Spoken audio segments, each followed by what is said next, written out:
Ka khoi ya ka wa mentedu KYM ha ka jinga khun ban penne penbahaya ka mentedu ka badai tang maka ka ba penbiang umbam umdi bat umrep umriang ya ki nong shong shnong bat nong rem ha ki khendiat singi ka layok pediang ya ka jing ujor badon ka jing klong pathari ki mau bat khendo da ki JCB bat truck dumper na ka wa men krem bat wa mentedu ha ka jing shna ya ka jowai bypass narut ka mentedu. Ha ukerwo balap ha da presiden ka khoi ya ka wa mentedu ukro El Parian ulaong ka seng da ka jing sokhya halor kane kalah yar jurip dala desha ketika wa bat kalalap baya kita ki mau bat khendo la khlong bi an bat ka bapen kendit shu ya ka seng baya kita ki mau bat khendo la pendon kam ha ka ban shna ya ka jowai bypass. Ulaong kane ka jing le pathar ka office u EEPWD Roads Jowai Central Division kalong kumba penyap lupa ya ka jing em ki brew bat ki doum ki batrang banyo ya ka ka bukhoi.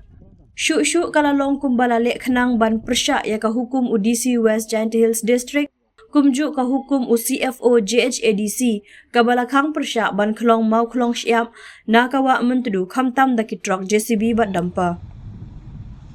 Syuk ulaong kawa penlengok ba kumno ka PWD ka siang mau bat kendo daki ba na kawa mentedu.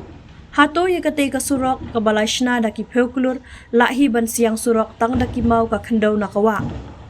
Mano ban ba kli nada ka basam na PHE kan kala kendo bat ka wa mentedu men krem kinja no. Kumta ka khoi ya ka wa mentedu kala kerpat ya UDC, UDFO, CFO ka JHADC kumju ka Meghalaya State Pollution Control Board Shillong ban penshitom ting ya ki engineer ka PWD Roads Jowai Central Division kat kum ki an ya da mariang ya da umbat ya da wa.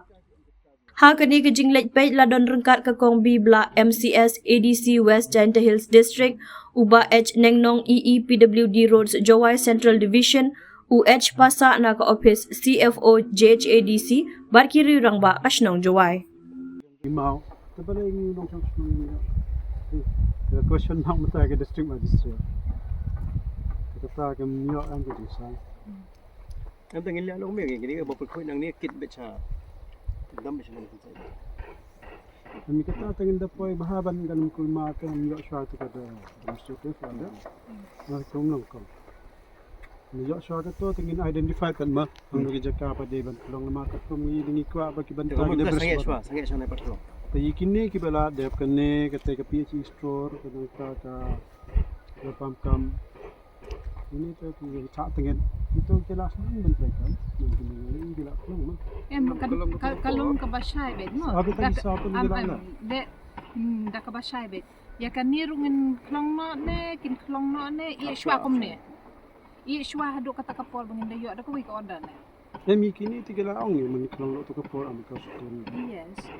naman mentan pi ong yo new ma pada ong ong ban ni ka jing ka kentu ko jom ni new ma ha khetang kini kita bagi kendau te ai man ko sang ni ka skeme ke ni ru le namar kumbalong new ma ki kelong lang ni ki siang sura kadang orang em ya kata kan ta la long shai ba kam kim dei ban ya ta temud ya kan ni ba mentai ya uni i hang ni ta ya ka thi pan kli kita ngi kendau that's it ban yada yegene jing twa jong ne kendau stay ro yegini de ban remove no te ban sina de kita gi sant kita gi